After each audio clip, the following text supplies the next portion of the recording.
Welcome to the Easy Tech Fix It news channel, and we have some news about Huawei. Huawei has been pretty much in a tough spot, in a very rough spot in many aspects, because of the United States still kind of saying that they are dangerous and they work for the Chinese government and to spy on us and so on.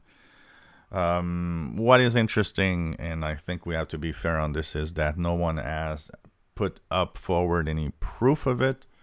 It doesn't mean they didn't. It's just kind of interesting to see how it goes. And of course, the US has pushed a lot of countries into not using any 5G equipment from Huawei. Huawei is the biggest 5G company in the world.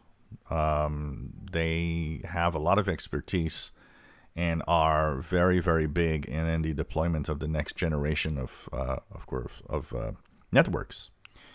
Now, an example of that here in Canada, we're still waiting for the Canadian government to decide exactly what it's going to do, if 5G equipment from Huawei will be accepted or not. As the United States is, of course, telling us not to use any because they will be used to snoop on us and so on.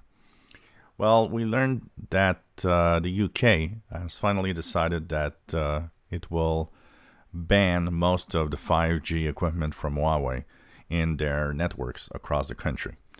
So Huawei is losing battle everywhere. Its phones are practically not selling anymore because of the bans that were there. They have a hard time getting any parts for equipment, so they're in a tough spot, and I think that will add to the tough spot that they're already in, for sure.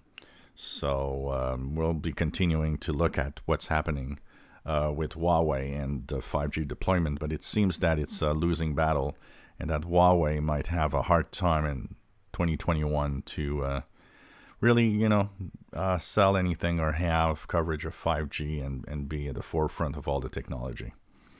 If you enjoy my videos, please subscribe, give us a thumbs up. Thank you for watching.